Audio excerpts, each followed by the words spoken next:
Welcome back to another show, everybody. It is Alex and Liv here with Cats, Chats, and Coffee. We are happy you guys decided to join us today for our 11th episode. Woo! I can't believe we are on lucky number 11. Yeah. So happy for you guys. For this one, we are recording an evening episode today. I know, this feels so strange. You know? Honestly, I kind of like it though once in a blue moon. It's is. just an evening chill. It's chat nice. With us. Yeah. We don't have a coffee feature today because it's the evening. We're having some chocolate. No caffeine for, You chocolate speak too caffeine soon. instead. And we're enjoying just a cool evening, and this is the closest you guys are going to have us live because this is like almost a live show. We are posting this tomorrow at 5 a.m. and it's the evening, so we're basically we'll see you tomorrow. Basically, if you're listening this morning, Thursday morning for this. So we decided that we wanted to do something more relevant and quick and up to date with where we're at this week. Not pre-recording so far in advance. So this one feels very present for us both. Like, this very much right now. Yeah, this show is going to be exactly where we're at. So let's just kind of dive into where we're at this week. What's going on with you, Liv? No, for sure. I mean, I feel like, because it's been a couple weeks since we recorded, so much has happened. I started therapy again, so that is probably one of the biggest things for me that has been present. And it's funny because my therapy session was last week, but everything that we're kind of talking about and touching on today's topic is so relevant to that as well. But just kind of going through a phase where I realized, like, I am just being really hard on myself. Right. Being, like, my own worst enemy lately. And I don't like that. And summer is closer. Like, we're getting some really warm weather this weekend, which is super exciting. I feel like that's, like, the kickoff to the hot weather for the season. I'm so pumped for that. So I'm trying to, like, think of that as, like, I don't know, developing myself to just, like, bloom with the trees and stuff and be, like, a better version of myself. Absolutely. I think this is an awesome time to do that. For people who don't know, Liv and I are into astrology. Heavily. And I say that with like, a grain of salt. But you never know what people are going to say. I spent the last 6 years of my life really heavily into it. Exactly. So, basically, Taurus has entered Jupiter, and in the astrological world, that is a really good thing for our fixed signs. If you are a Taurus, a Leo, an Aquarius, or Scorpio, the energy has shifted recently. And so, as Liv is spilling all of her water all over her right now. Oh my god, I just drowned myself. Live recording. Are you okay? Still getting used to the new bottle you got me for my birthday. Thank you. Drinking out of a copper bottle. Actually, we should talk about that too eventually. But so I just saw her like the mouthpiece is just really big. I just poured water down my shirt. I just want to make sure you're not choking. I'm not choking. I don't know how I didn't spit that out, because as soon as you said something, I'm like, I'm gonna soak this mic. I'm good. Just my titties are a little wet for sure. Oh my god. Carry on. That was beautiful, Alex. You're wearing a white sweater. What do they call it? The wet t-shirt. Oh yeah, she got a little wet t-shirt preview. Oh god, you guys should be sports here. For underneath. So funny. Anyway, let's get back to some serious stuff. Oh my god. So Taurus has entered Jupiter, like I said, which Jupiter is the planet of luck and abundance, relationships, and all these great things. So for us who have been struggling a bit since actually as early as 2018. Get a little bit of a break for the next 13 months. The lucky time for us.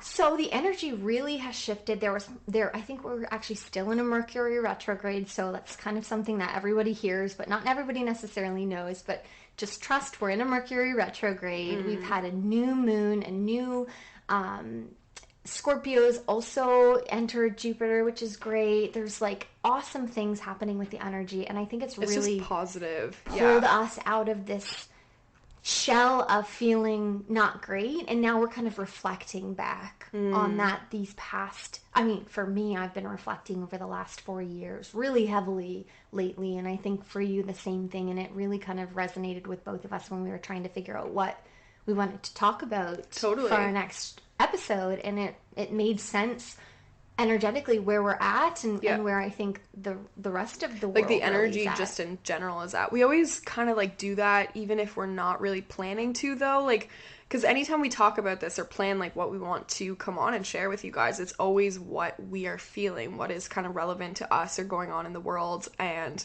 funny enough, we are all collectively like in tune, whether you believe it or not. So, and if you look back or listen to our past couple episodes, like a lot of our topics, like self-sabotage, overthinking, like we've talked about a lot of these things that we have been struggling with personally, and both of us individually have received a lot of messages from people being like, wow, okay, I wasn't prepared to be called out on this episode today, or okay, it feels like you're speaking from my brain. And that's just the perfect representation of like we really are all collectively connected. Absolutely. We're That's such all a great feeling point. like the same prominent energy. Yeah. Well, it's funny because we often only like live in our own heads, in our own worlds, and we think, okay, this is something that's present for me right now.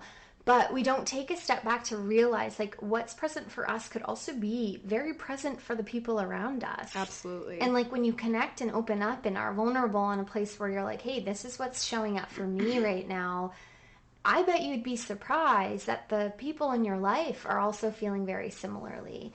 And it's so important to recognize like when you're in that space, whether you believe it or not, you're never really truly alone in your feelings. Yeah. And I think that it's always funny to us where Liv will be like, oh, this is, so and so how I'm feeling, or X, Y, and Z, and all this stuff. And I'm like, oh my God, I totally get out of my brain. Yeah, like that's exactly how me I'm too. feeling. Yeah, and just like in my own individual experience, like obviously everything looks different to everyone, but if you kind of like pull yourself out of your own perspective and look at someone else's, you'll be like, oh, okay, I see the similarities here. I see that we are also going through similar things. Absolutely. Yeah. And the conversations I've been having with colleagues of mine with work, my family members, other friends of ours, it's very funny how without even having specific conversations about like this specific topic we're discussing today, that topic or that theme shows up in the conversation. And I have had at least, I think I said 4 or 5 conversations in the last 5 to 8 days of this theme being very present for everyone else. And like you were saying, it may show up in a different capacity, but it's still at the ground, the roots of it. When you get down to the foundation, it's really exactly the same thing. It's just manifesting in a different way. And I just think this is an awesome topic for us to kind of reflect on. And yeah, no, for sure. Yeah, absolutely. And like on that note, since we're kind of already diving into the topic, let's give you guys a little insight. So obviously today's episode, the path to self-compassion. So unraveling the intricacies of self-criticism and embracing inner kindness. So we're going to just kind of start off. We like to split these up in parts, as you guys kind of know, and we like to give you a little bit of backstory, maybe share where we're going through, and then obviously we'll get into kind of like the more informative pieces that will help you. We'll give you tips and tricks to take home and to just implement these kind of steps into your life so that you can make improvements for yourself as well.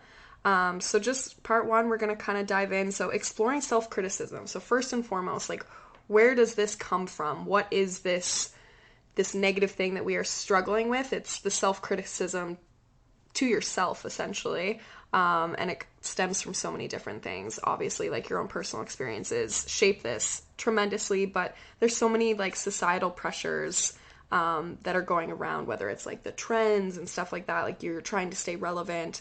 Also, the comparison that comes with trying to keep up with these trends or trying to keep up with society and staying relevant. And yeah, even perfectionism is obviously another one that's super heavy, and I've explained this one, categorized myself like in that, and Alex, I know you struggle with that one as well, but obviously like I'm just laying these out, and already I'm sure people's ears are perking up and they're like, yes, this feels really prominent for me right now, or this feels like this one is most present. And yeah, definitely just for me personally, the self-criticism is something that I've always really, really struggled with, and I learned probably when I started my spiritual journey, very early on, that a lot of that came from my experiences from a very early age. So yeah, and that's like family, friends, everything. Absolutely. I think that we are our own worst enemies. And sometimes we think to ourselves, at least I do, I think, if people only heard what was going on in my head. Oh, and make them sick. We've talked about overthinking. We've talked about imposter syndrome. We've talked about not feeling good enough. We've talked about all of these things. And a lot of these behaviors aren't necessary external things that are being projected onto us, like, I think you're horrible, or I think you're a bad person. It's, I think I'm horrible. I think I'm a bad person. We're criticizing our looks, our weight, our jobs. We're valuing ourselves based off of how good we feel we are, how good we think others think we are. And it becomes this really toxic, negative narrative in our minds of like how we're showing up in the world. And it really, for me at least, it dictates a lot of my behaviors and my habits and my patterns, is how cruel sometimes, or how critical I am of myself, can really change my perception of the world around me and give me like a pair of sunglasses that aren't necessarily the true what I'm seeing. It's not giving you an accurate representation of reality. Yeah. Yeah, and to be honest, it's not giving you an accurate representation of yourself as well. Totally. Because, like, even just touching back to, like, our overthinking, like, when you spiral off from these scenarios, we touched on how a lot of these were irrational fears, right? A lot of these self-criticism things that we think about ourselves they're outrageous. They're not realistic. They're not actually the true representation of how we are showing up in the world. Yeah. Can you give me an example of like an area in your life that you're really critical with yourself? Definitely productivity. I know probably everyone could say this right now, as we like hustle culture is absolutely insane, and I honestly just try to like steer clear of that stuff on social media because it can be like very overwhelming, the amount of people that are probably going through this and like the weight of like what that feels like. But yeah, definitely, oh, I haven't done enough today. I could still do more. When you actually look back on how many hours I spent sitting behind my computer doing whatever work I was doing for that, like, it was an excessive amount. I did my job for the day. I should stop there. I don't have to push myself any farther. But yeah, I definitely struggle with the narrative of like always feeling like I could do more and never feeling like anything that I do is enough, and that I have a laundry list of tasks and goals and to-do lists and all of these things that I just want to tend to. And don't get me wrong, a lot of like I said, goals are in there, right? So a lot of this stuff is things that I am passionate about, but it kind of stems back to that like self-criticism. It's just I'm giving it a negative narrative by telling myself that, oh, I'd spent 2 hours working on my OnlyFans today, or I edited a full gallery for this photo shoot today, but that wasn't enough. I still need to do all the laundry, and I still need to clean my apartment, and I still need to run my errands or whatever else. Like, yeah, I think that is such a great example because it's really representative. There you go. I knew you'd get it. Of what you were saying earlier is about the societal pressures and comparisons and perfectionism. Like that example that you just used really fit into those three boxes. It's like you're looking at what people on social media or influencers or billionaires or authors or whatever are saying, to be good enough, to be successful, to be happy, to be rich, you have to wake up at 5 a.m. and you have to do the 75 hard, and you have to eat a strict vegan diet and make 6 figures and XYZ. And sometimes... And all of this is tapping into like doing, be more, do more, action. Right. And sometimes where we're at in life, we're not necessarily in the space that's relevant for us, or that's going to, get us to the goals that we actually want. It's just like what society is telling us we should be. It's like, the mother, for example, she works and then she has to come home and cook and clean and take care of the kids and get their lunches made, and like that's never good enough to society. And it's like always doing more, and you have to take a step back, and instead of like giving ourselves grace to be like, wait a second, like I'm doing so much, I am going above and beyond, I am good enough, I am a good mother, a good wife, a good friend, daughter, whatever. It's like I should be doing more.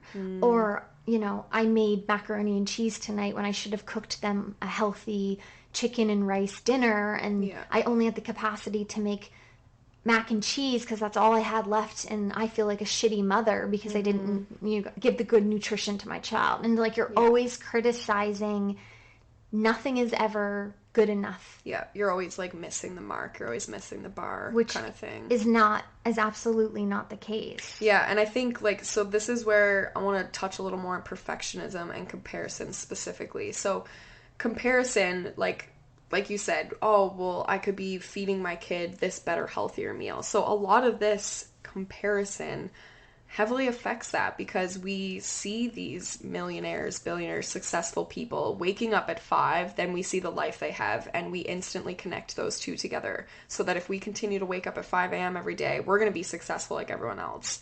And that's just not real. That's just not the reality. We are all individual. We don't need the same things to be successful. Also, I think another thing that we just haven't been aware of enough is that every individual person is going through different phases in their life. So there's going to be a phase where you are going to be doing more. You're going to be more productive. And then there's going to be a phase, and it could be a couple months, where you're going to be sleeping more. You're going to be resting more. You're going to be doing therapy and staying home and crying more, or whatever it is that you need. Like, we're not meant, it's impossible to think that you could wake up at 5 a.m., 5 days a week, every week for the rest of your life. Like, you will be absolutely exhausted. And this is where I want to tie in the perfectionism.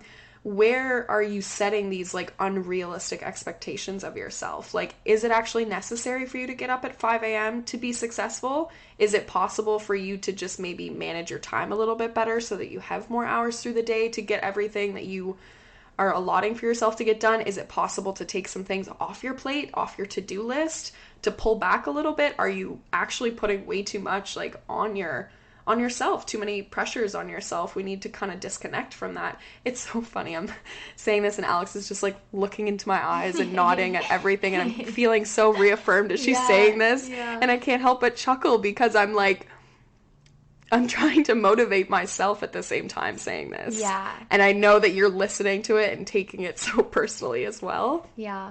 It's just... It reminds me of something really funny. Like, as you're speaking, I'm thinking, like, the analogy of, like, fitting a square peg into a round hole. And trying to force something to fit, whether it's a template. Like watching a kid play one of those, like, hexagon toy games or something. You're like, no, man, it just doesn't fit there. Yeah. And I think sometimes, we create a template of what success or happiness or the perfect Canadian dream looks like in our instance, or if you're wherever you are in the world listening, that dream of your version of perfection. You've made it here. You've made it wherever you are. Yeah. I think that a template is a template, but it's meant to be fit into the space of what makes sense for you. You can use it as a guide, but it doesn't have to be your blueprint to what makes you successful or happy. Absolutely. And sometimes we forget that. We build ourselves a sandbox, or a sandbox built for us. And we're trying to fit ourselves into something that doesn't necessarily fit. And instead of looking at the sandbox and saying, the sandbox is wrong, or instead of looking at the template and saying, well, that template was created inaccurately, we blame ourselves. I don't fit here. We are the ones who need to change. We are the ones who are wrong. And we're always quick to not just judge ourselves, but we judge other people for not fitting into the expectations or the templates that we create or form for others. And so I think it's a full circle type of moment, is like when we stop and be a little bit more kinder to ourselves, it gives us permission and grace to be kinder to others. And it's really hard to look at everybody else and see the things that say you want and not maybe have right now, and not think that you're a failure. And I think you had said that productivity was where you're struggling right now, and I feel very similar in that sense of there is this untapped potential of awesomeness that I'm too lazy, like living life, or too afraid, or I could be doing more. I could be giving more of myself. I could be working harder. I have all the time in the world. I don't have any responsibilities, and I'm wasting it. And then I kind of go into this like hamster wheel of I feel bad about myself, so I'm going to do something to make me feel better, but that thing is not productive to make me feel better. Yeah. The self-sabotage we spoke about last episode. And then it becomes this like self-fulfilling prophecy of like validating those negative internal thoughts. So I'm creating a story about myself that might not be true, but if it's not true in that moment, I'm going to make it true by creating a scenario that I'm actually validating this thing, and I can be like, okay, well, I actually am lazy because I could be doing XYZ. Yeah, I think that's like probably one of the most powerful things for people to know specifically about self-criticism as well, is if you have these underlying limiting beliefs about yourself, I am lazy, I am unproductive, I am stupid, I am not pretty, whatever it might be about yourself, you're gonna do, if like you actually believe those to be true about yourself, you're going to do everything you can in your power, unconsciously, to validate that over and over and over again. And then you're going to wonder when you come conscious, why do I feel this way about myself? Why do I keep acting this way? Why am I not capable? Why am I not enough to be able to live the life that I want, or go after those dreams, or whatever it is that is like pulling you at that moment. But yeah, that's one of the biggest things about self-criticism, is oftentimes these things that we think about ourselves are not true, but we are repeating these negative cycles to prove these untrue beliefs about ourselves. Yeah. And think of how much energy is going into that cycle, and that's why you feel drained, of course. That's why you have no motivation and you're struggling to pull yourself out of that. And like I'm fully aware that I'm saying all this, but I am someone who is going through this cycle right now. But when you're able to stop it and pull yourself out and put all of the energy that was being sucked up into that, into actually like proving these positive beliefs about yourself and showing up for the life that you do want to be, showing up for that better version of yourself, like, yeah, it will feed the cycle the same way as this negative one does. It's just, you got to pull the reins a little bit to actually get yourself there. And yeah. I love this because it's kind of really great lead into the piece that people are probably thinking but we haven't said yet. And this role of being critical of ourselves often comes from the ego. And I know that this is sometimes a woo-woo or a woke term or a spiritual term, but the ego is basically what's created inside of ourselves as a mechanism to protect ourselves and to keep ourselves safe. Isn't it called what's the second brain of it called? Not the alligator brain. Oh, the reptilian brain. Yeah. So there, and if we go into like Freudian, there's like the id, the ID, the ego. Like it all stems from like psychological. I mean, I'm trying to pull my university degree. You're like saying this, I'm like, it. Wow, that takes you back to that one high school class I took. Psych 100 at St. Banks. But yeah, this has been studied for years. Yeah, there's a lot of research on this. Yeah, and the ego really is it helps to keep us in check. And it's there as a way to remind us that we need to keep ourselves safe. Like a precaution almost. So sometimes instead of looking at the ego and saying, okay, thank you for your note, I will observe this thought and then I will respectfully do the opposite. Yeah. It's like I am, I want to go after, pretend I was auditioning for something and I wanted to sing on stage at Canada's Got Talent. I can't sing, but let's just use this. And I was afraid of not getting through or failing. So instead of actually going for it, I'm like, well, I'm not good enough. I'm being critical because the ego is protecting me from being embarrassed or protecting me from failing.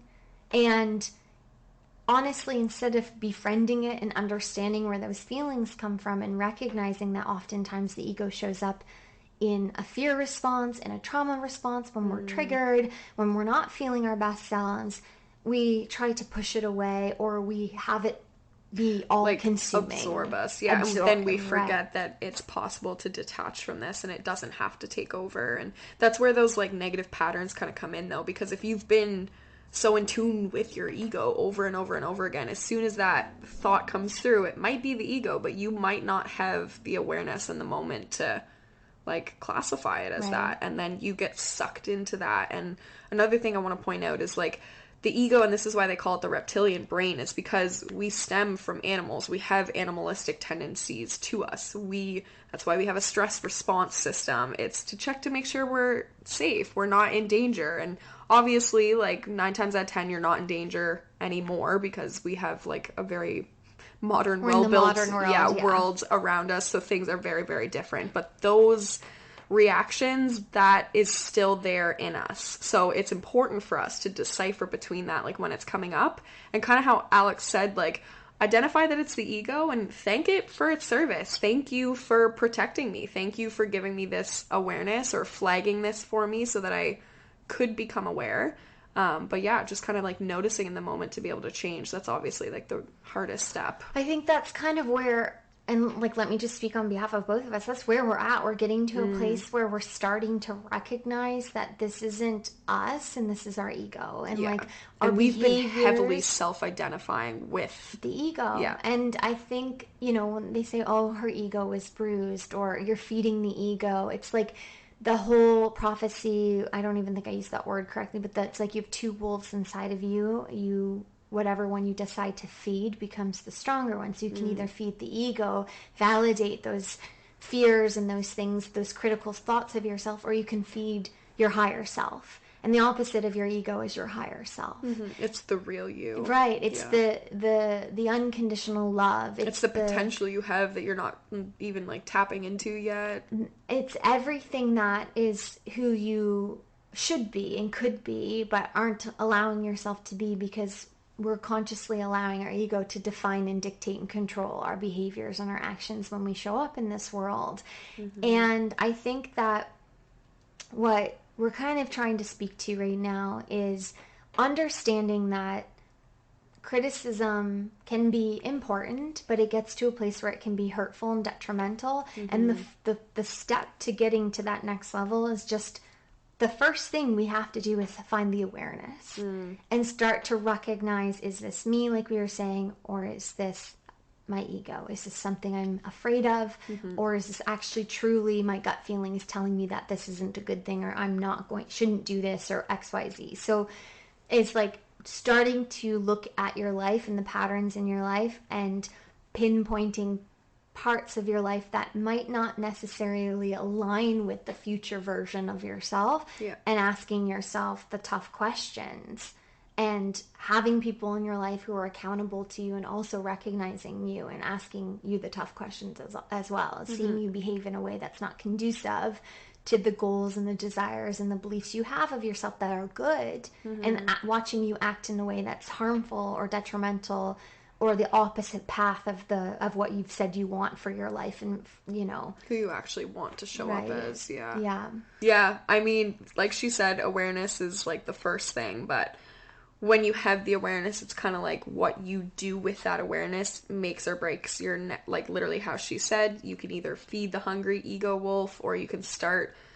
starving them and practicing like nurturing your higher self and showing up as the version of yourself that you want to. But yeah, so after the awareness, obviously the next thing that comes forward is going to be self-compassion, and this leads us into part 2, which is the power of self-compassion. And I know, kind of like saying this, probably after hearing all that, you're like, okay, self-compassion, like how is that going to help me conquer all my fears, work through all this negativity, and like get to a better place with my life, kind of thing. And don't knock it till you try it, first of all, because like there's a lot of power to it, but I also think it's something that's lacking in this day and age. Like, we really, at least for me, self-compassion was not something that I was taught growing up. It was not something that I saw like my family utilizing for themselves, and even a lot of my friends. Like, yeah, so I think we're heavily stuck in the ego, and we're not able to tap into that side. But anyway, we're gonna kind of dive into it. Yeah, no, that's a great introduction into this. I think like the beginning of this is that we are our own worst enemies. And when you become your own worst enemies, when you are criticizing yourself, and I mean, we're not even discussing the fact that there are people out there who criticize us, and there are people out there who actually validate those negative things that we feel about ourselves.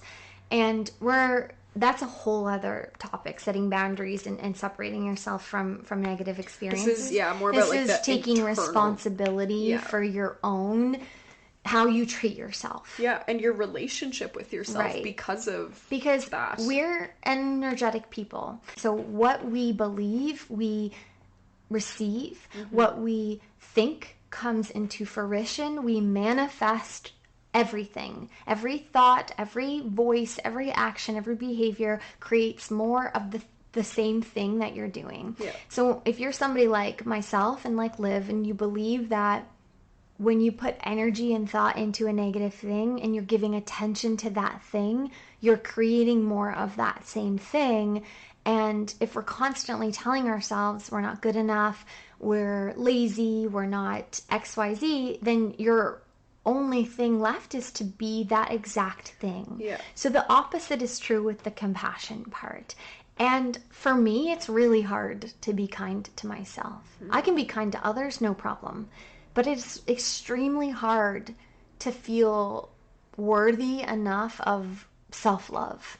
And I think that a lot of people, even if they're not conscious of that or recognize that, if they took a step back and said, how am I treating myself lately?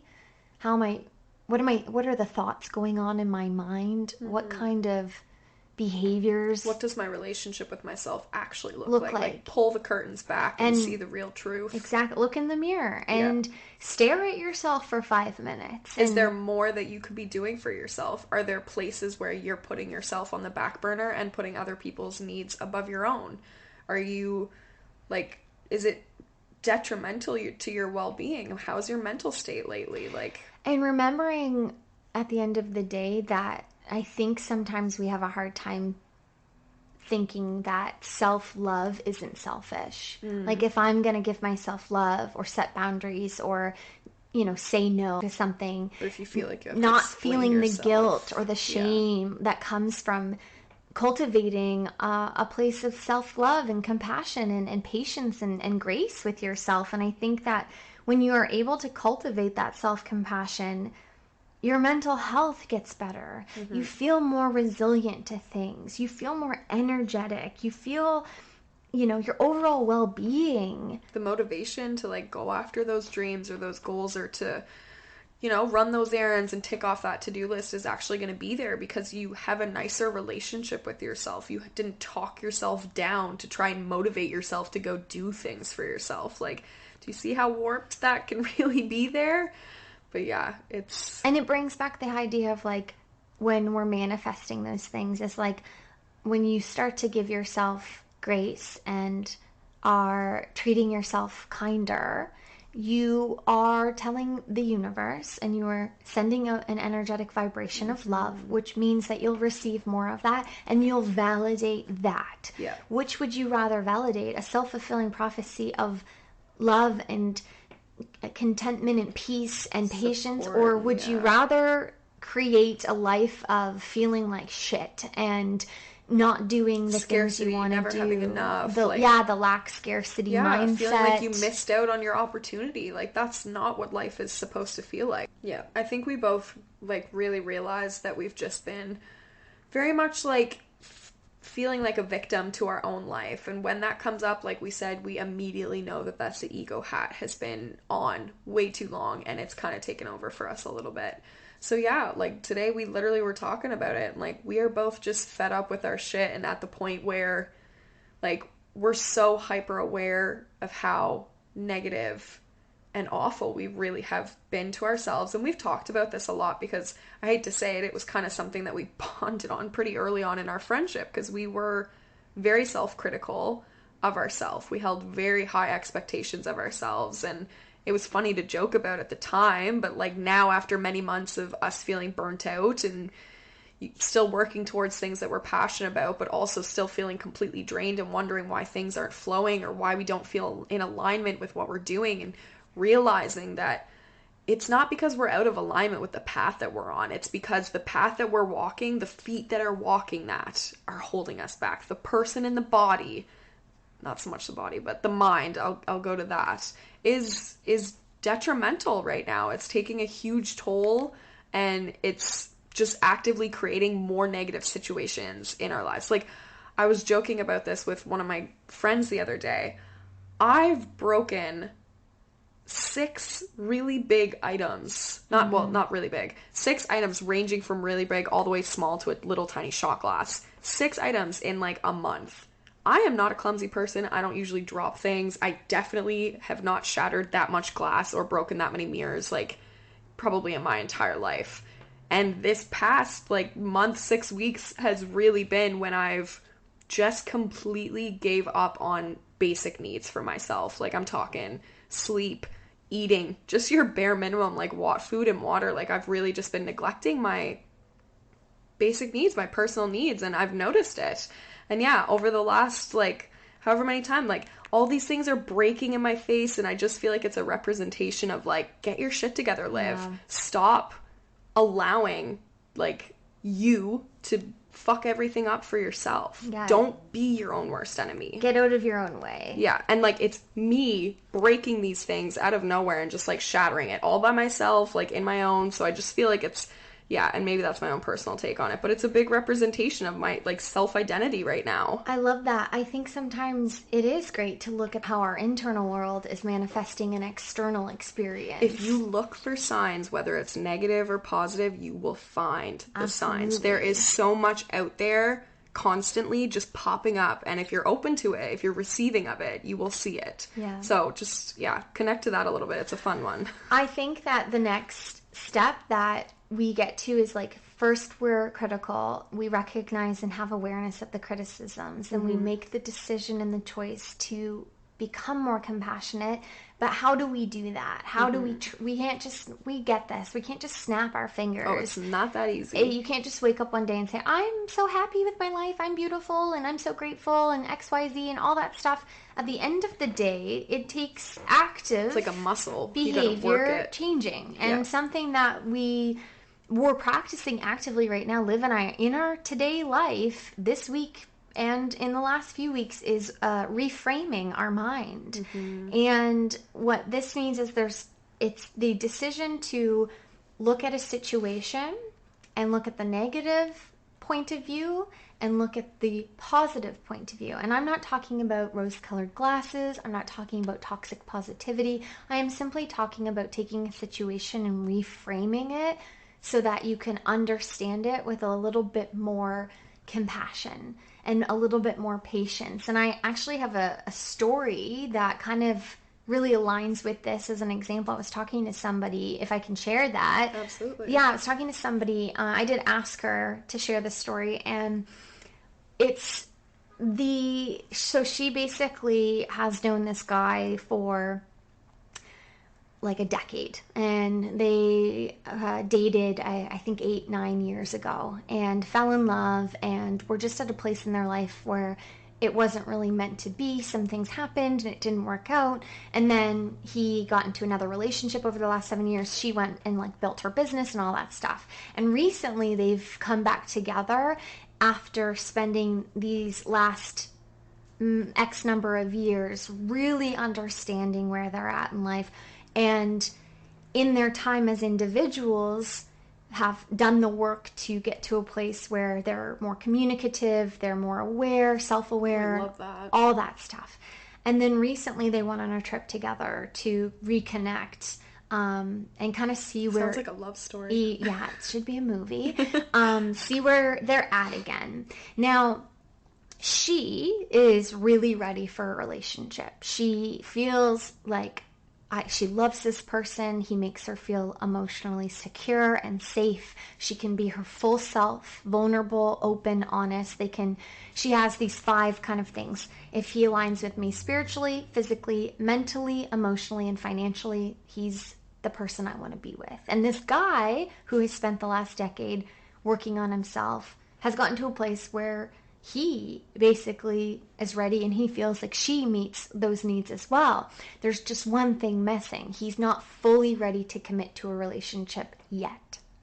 And this trip that they were on, she basically expressed to him, like, I'm ready to get into a relationship. I love you. I'm in love with you. I want to be with you. I could get married to you tomorrow. And he received all of that and he said, I'm almost there, but I'm not there yet. And I don't know 100% if I will ever get there, but I don't know if I won't get there. I'm just so close, but there's still some things that I want to work on. I want to be single for a little bit longer. I want to figure my own shit out. Now, what she told me was the old version of her would have taken that and said, okay, I'm not good enough. He doesn't think I'm beautiful. He doesn't love me. He doesn't want me. Yeah. He doesn't want to commit to me. He just wants the physical part of me, but doesn't want the emotional part, all this stuff. She would have gone down this story. She would have created a narrative in her head, despite what he said to her, which was, you're amazing. I love you. You're all the things. I'm just not. There's something missing, and I have to figure that out. She would have created a story of, it's my fault, and it's a reflection of me. Horrible. And instead, she got to the place where she said, it's not that he doesn't want me, it's that he respects me too much to not give me all of him.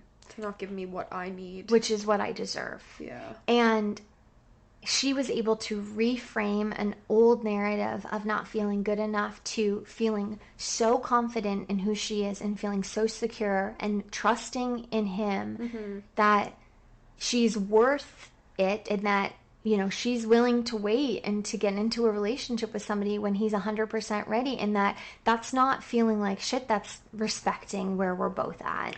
Well, yeah, because the guy definitely covered his ends. Like, he's communicating his feelings. He's being clear. He's telling her how he truly feels about her, but he's also not just giving her what she wants, which is him in a relationship, just because he wants her kind of thing. Right. Like, he's actually doing the due diligence to kind of keep the space until he knows. Yeah. And it's he has more to offer her. Right. It's for him and for her. It's like, I know that we could be in a really amazing relationship, but if I jump into this commitment right now, I'm not going to be my full self. Yeah. And instead of her resenting him or feeling like crap and saying, oh, he doesn't love me, it's like, okay, I respect that because I am worth it. I am worth you spending more time on yourself until you're ready to be committed to me. I'm ready. Doesn't mean you have to be ready. And if this is supposed to work, then it will work. And if it isn't, then they're clear and they are open and honest with each other with where they're at. Yeah. And I think that story is a great example of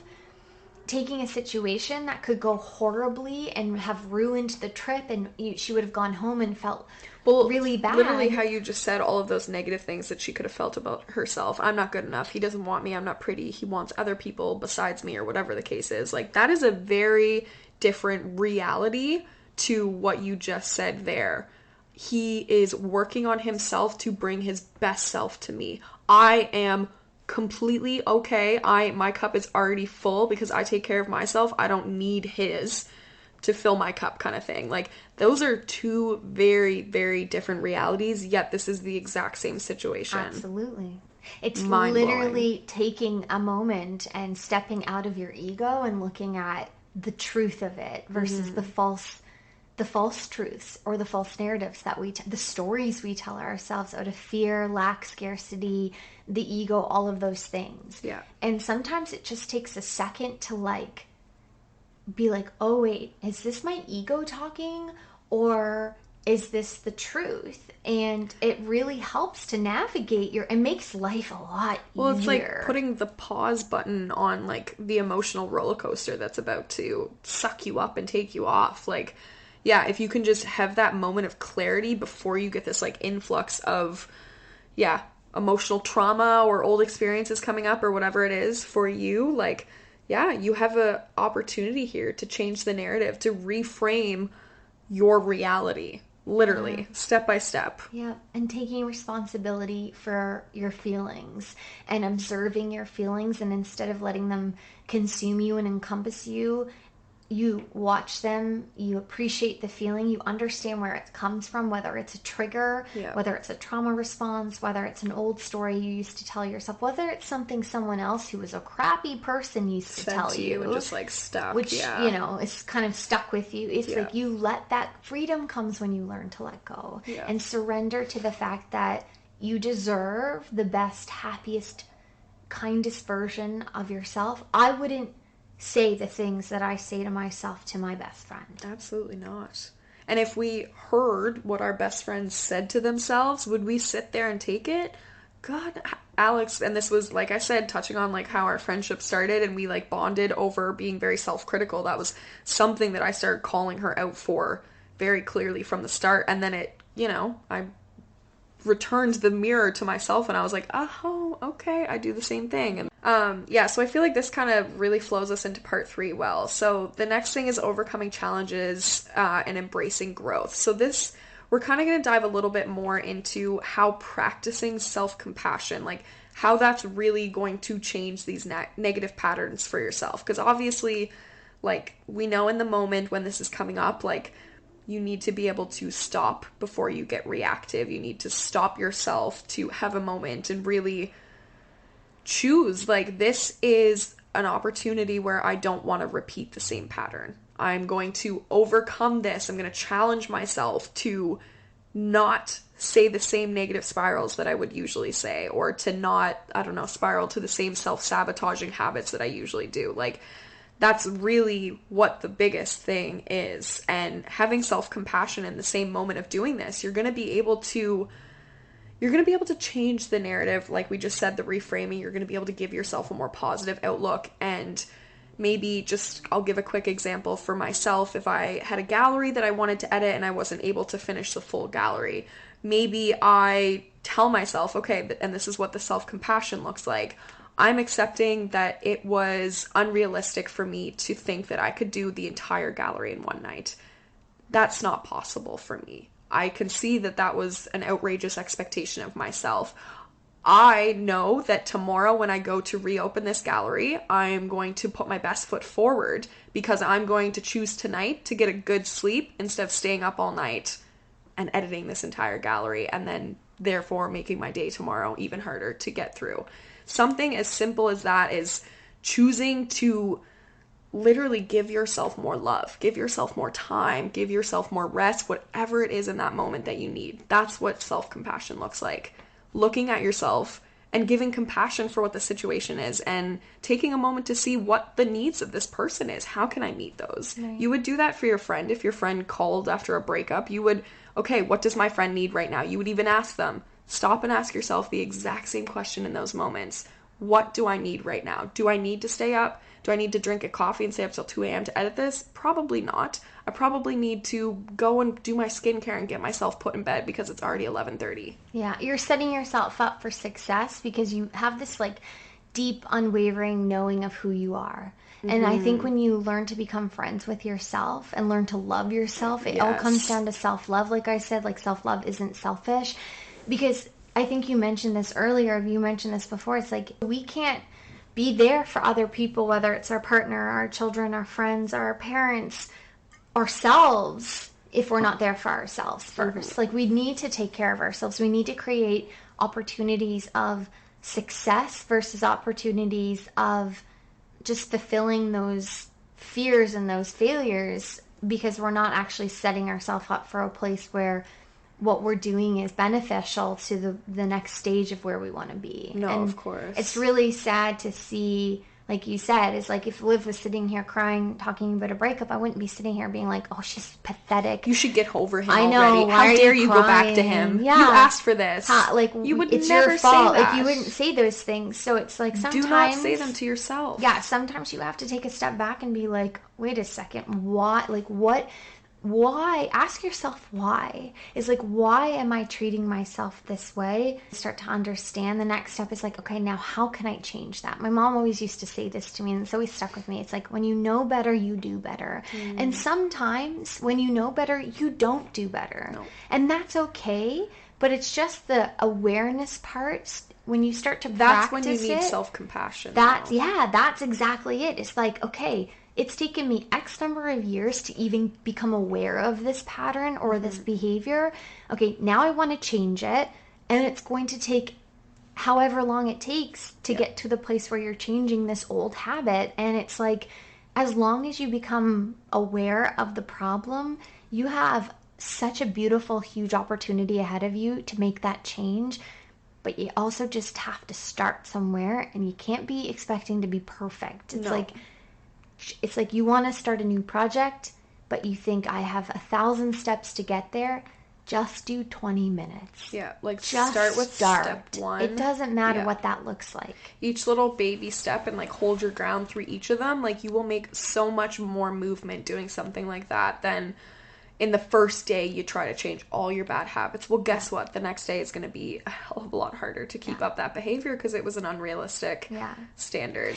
It's like sometimes I'll catch myself, like I'll go for a walk and catch myself talking bad about myself about something. Oh, I shouldn't have slept in that extra hour, like all these things. And then I'm like, oh, and then I notice it. And I'm getting way better at noticing it a lot quicker and reframing. Okay, but I was exhausted. And if I didn't sleep that extra hour, I wouldn't be able to perform better at work the next day. Like, and then you remind yourself and you tell the true story versus the story of guilt or shame or whatever feeling is associated to it. Yeah, no, I think that's a good point. And like I was saying earlier about how it's a muscle and you need to work it, like after you do learn to have this self-compassion for yourself in these moments, your next thing is really just to practice that over and over and over again, and remember that every tiny little movement, every positive impact is exactly that. It's a positive impact. It's growth. It adds up, right? So definitely do that. There's what's that blue hair analogy that you wanted to share? That's so funny that you brought that up. Yeah, okay. So the blue hair analogy. I feel like that I completely forgot about that. I feel like it hits right here. That's so great, Liv. So yeah, I don't know. People have probably heard about this. If you haven't, bear with me. So there's this analogy that people often say is like if I was to look at Liv has long, beautiful black hair. And if I said to her, she walked into the room, we were going to sit down to record in the studio, and she has got her normal black hair, and I look at her and I'm like, holy fuck, why'd you dye your hair blue? It looks so horrible. Your blue hair makes you hideous. Well, I would never do that. And she's looking at me and she's like, what the hell is wrong with you? I don't have blue hair. Like, it doesn't bother her. She's so unfazed by it because I'm literally making a criticism about her that's not true. Yeah. It's like if somebody sits there and says something that you don't identify with, that doesn't align or resonate with you, it doesn't faze or bother you. Yeah. She's going to think there's something really wrong with me, or I need to get my eyes checked to say that her blue hair looks ugly. Now, when we start to say, I'm fat, or I'm stupid, or I'm unlovable, or I'm all of the things that make me feel less of a person, it's like, I don't believe those things about me. I need to work on not letting that resonate with me because it's just not true. It's like, I don't have blue hair, and I'm also not stupid, and I'm also not fat, and I'm also not ugly, and I'm also all these other things. It's like, let those negative self-critical self-talk, let them be like confusing. Yeah. Let them be like, huh? That's not, like, I don't identify what are with you that. talking about? I'm not stupid. I am actually really smart in all of these things that I'm passionate about. I'm not unlovable. I have 3 cats at home that are like waiting for me to come home because they love me so much, and a best friend across from me who's staring at me with googly eyes. I'm like, yeah, my heart's like, she just gets so happy and has the big smile. It's so cute.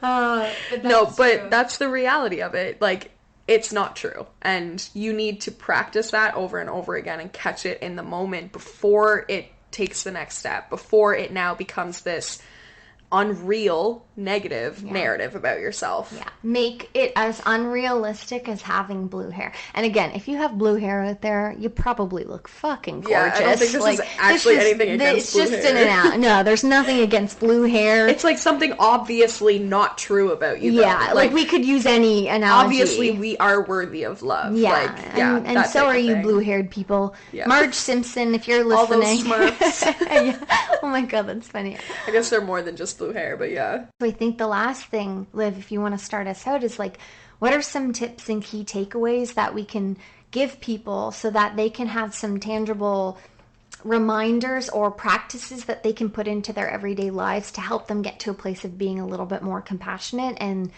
loving of who they truly deserve to be? Yeah, for sure. I mean, when I'm listening to podcasts and stuff, like, obviously I love hearing people shoot the shit and share their opinions and all that stuff, but honestly, like, the tips, right? Like, what are you really here for? Like, yeah, sure, we can tell you about self-criticism all we want, but you really want those tools to be able to take home and to be able to actually change this behavior. That's what we want for you guys. That's what we want for ourselves. So yeah, first one, practice self-compassionate mindfulness. This is a good one.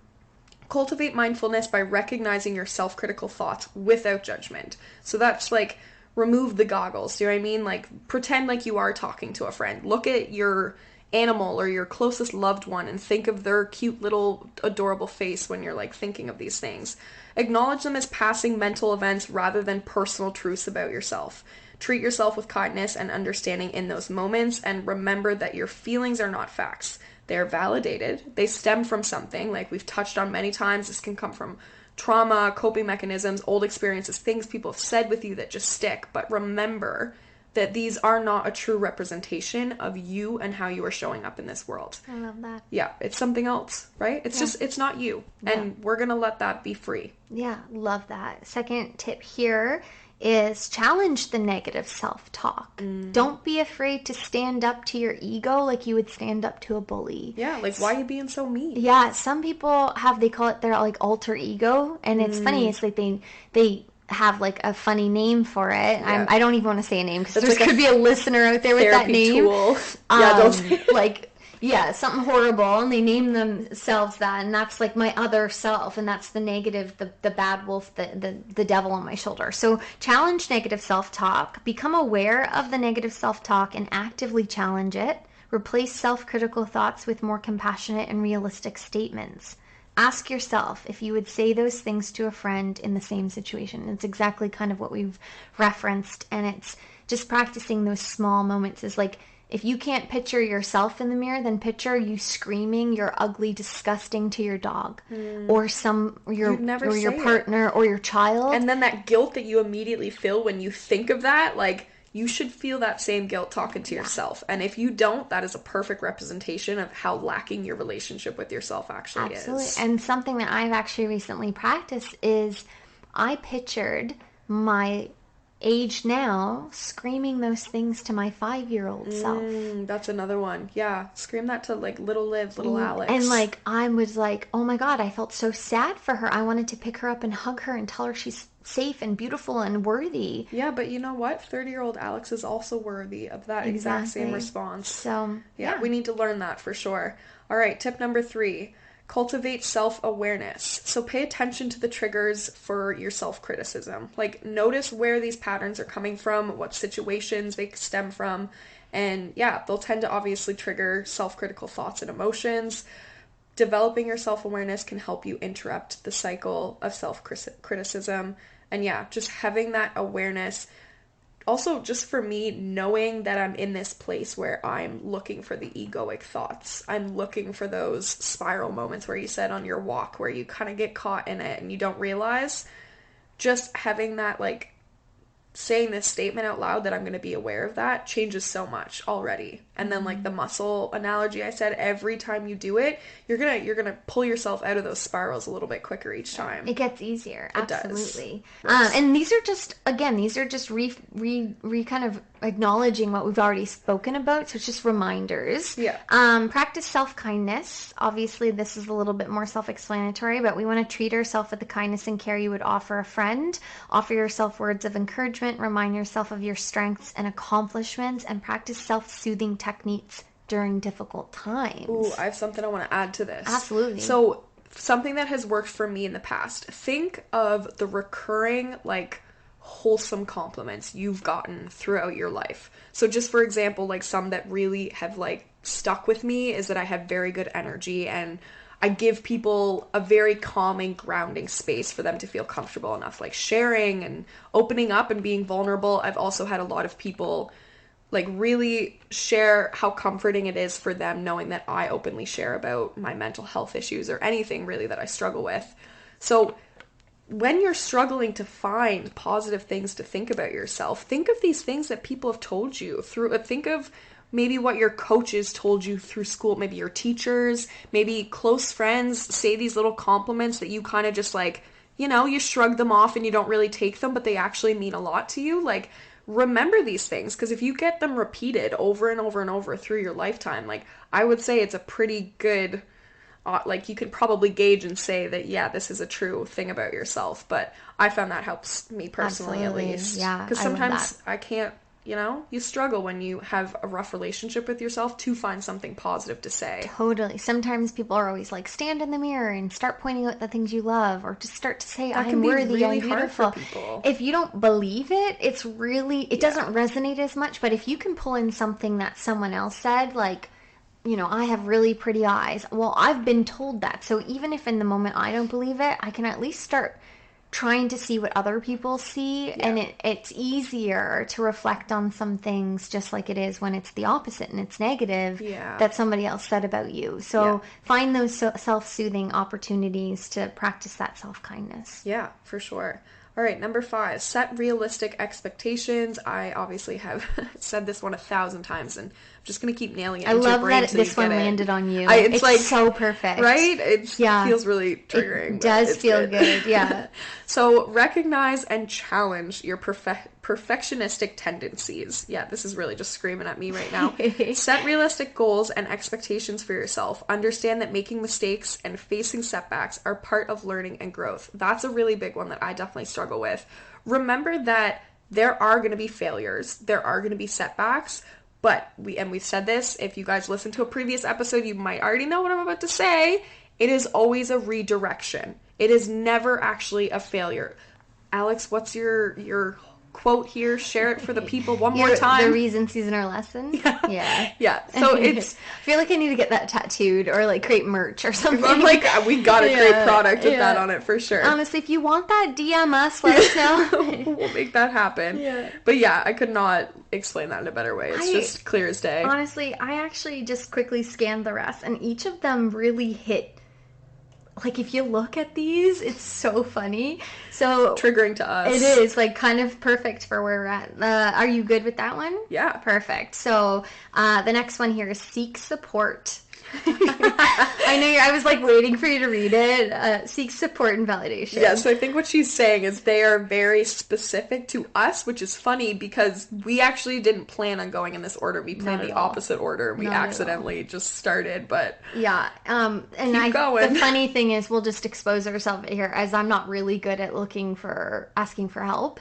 And asking for my friends to hold space for my problems. She's amazing at doing it for other people, but she's like quite literally trash at doing it for herself. So it's just funny because you're like, I don't set realistic expectations. Yeah, like I definitely struggle with the expectations. I'm not very good at seeking support. And you struggle with the support. So it's almost like it's calling us out for our own challenges. But yeah, let's go back. This is for you guys too. Seek support and validation. So validation isn't a bad thing. Also, you want people to validate great things about you. So reach out to trusted friends, families, or professionals who can provide you support and validation. Therapy, great place for this. Yeah. Discuss your self-critical thoughts and feelings with these people and ask their perspective, guidance, and encouragement. Yeah. Having a safe, positive experience or space, like the podcast for us is a great opportunity for us to really work through some things and know that what we're working through also resonates and supports people. That it gives us a space and gives you guys a safe space to like recognize and acknowledge listen these things. And like I don't know, whatever you're doing on the other end of listening to this, like, I'm sure you're diving deep into your own personal. So absolutely. So it's just creating opportunities where you don't feel like you're alone and have to go through all of this by yourself. Like we are a community, we are a collective, and we need connection. And so reach out to people that trust you, that are kind to you, and that love you and support you, and will validate these awesome things about you. Totally. And I think another point to quickly add to that is that sometimes you'll get a different perspective and you'll have some clarity on things that you might not be able to see for yourself. Like, that can be very, very helpful to, just have someone pull you out of your own narrative, right? That can be really tough sometimes. Yeah. So, number 7, again, oh my God, this one, is really attacking me. Girl. Celebrate achievements and progress. So, acknowledge and celebrate your achievements, no matter how small. Shift your focus from self-criticism to self-appreciation. Ooh, this is a good idea. Keep a record of your successes and refer to it when you have self-doubt arising. So this is definitely, I feel like I've shared this a little bit as well on here, is just struggling even with the small things to give myself a pat on the back for that.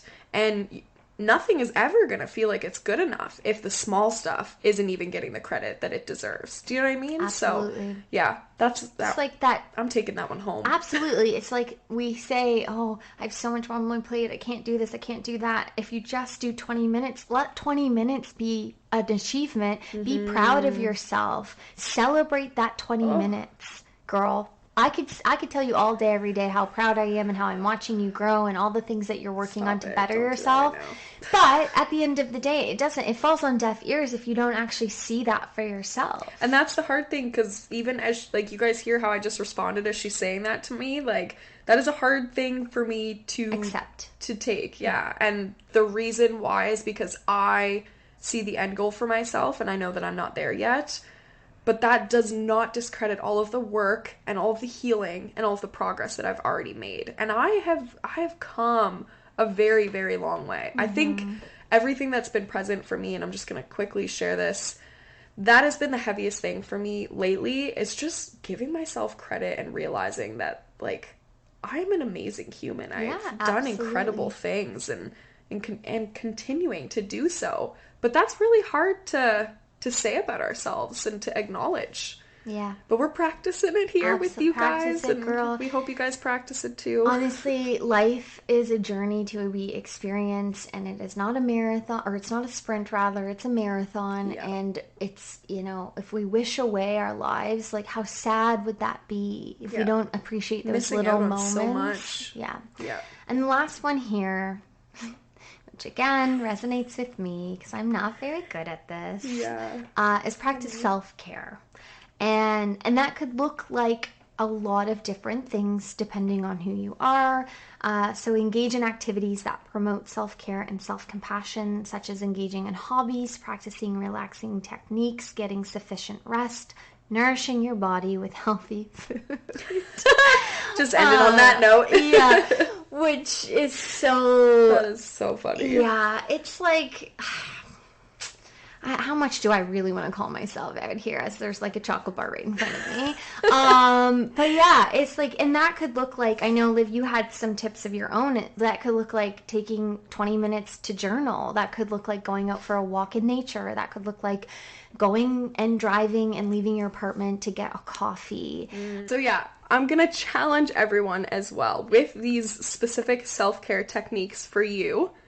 Don't go to TikTok, don't go to Instagram, don't go Google or outsource what self-care looks like for you, because you're going to get a pile of answers, and probably a lot of those are not actually what you need right now. Tune in with your intuition. Trust yourself. Sit with yourself, and maybe you have to take a couple deep breaths, or like put the phone away and actually clear your mind to like tune in with what your body or your soul or your heart is calling for. But in that moment, maybe it does actually mean you just want to go get a coffee, and you're going to romanticize it a little bit and go for a walk and then smell the flowers on the way as you get it, or something like that. Maybe you just need to sit and journal and brain dump for 20 minutes and get all of this negative stuff out. But something that I notice I struggle with is I've made a laundry list of self-care things for myself to do in the past. And by the end of the laundry list, it doesn't feel like self-care anymore, because it's not. It's just another to-do list that I'm checking off. That you're failing at if you don't do it good enough. It's another productivity thing that I just have to complete in an accomplishment, right? So this is the perfect place, and obviously this is a place where I personally struggle with it, so it's going to show up. But if this resonates with anyone else, like, try and tune in with yourself and see what you actually need in that moment. You might be surprised, and it might be something as easy as, like, I don't know, a blanket, or hugging a friend, or calling your mom, or something small. Or even like taking, if you can, like 15 minutes to take a nap. And again, that might not work for a mom with 2 kids who's busy and can't just go take a nap. So find something that does work. Maybe you go to the playground and you sit and read a book and watch your kids play. And like, it can be as simple as getting the coffee, or as robust as starting a charity and putting energy and effort into something that you're passionate about and that you love, and you actually know without a shadow of a doubt in your mind that you're really great at. Finding something that to focus energy on that you are confident in. If you were a really good swimmer and you've always known that, and it's like the blue hair. Somebody could tell you you're a shitty swimmer, but you know you're a great swimmer, so it doesn't bother you. Yeah. Go to the pool and swim a couple of lengths of the pool. Like, yeah. It can be just validating things that you're already awesome at doing or already Absolutely. enjoy. And just, it's like that reframing our mind. We're distracting our bodies and ourselves from spiraling down that negative self-talk or criticism. Taking and those deep breaths. It'll like develop your relationship with yourself as well. Like tune into that intuition and start trusting it more. And then, just work that. Practice over and over. Have some grace with yourself, and we are going to do the same. Yeah. Practice it along with us. You know, we're on the journey too. We're going to pop in and update you. Pop in, bop off. Maybe that one. These evening recordings, I feel like we're just like so much more. There's no mimosas this time. There's no alcohol or substance. We're just high on life. This is late into the exhausted. evening. I don't know, but. Well, it's a prominent topic. Absolutely. And it takes energy anytime you're trying to shift and grow, and it's like more energy. The metamorphosis of the caterpillar into the butterfly is a lot of hard freaking work. Yeah. And you can't achieve and be the beautiful butterfly without going through some crappy things. Yeah. And just remind yourself that everyone sucks.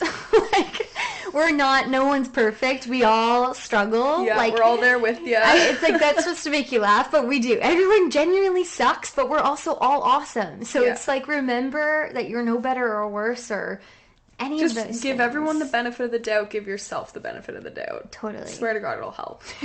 Yeah. Okay. Anyway, thank you so much note. for being here, guys. We obviously love to have you, and it was a fun one. Yeah, I hope you guys got something from it. We something to take home. Yeah. All of the support and love as always. Yep. Find us on all the fun platforms. Yep. You know our Instagram at Cat Strats and Coffee. Absolutely. And then there's our personals. Yep, you'll find us. I'm not. You know. So anyway, well, with that, let's just say toodaloo. Yep. Till next time, guys. Thanks for being here. We will see you on the other side. All right. Bye. Bye.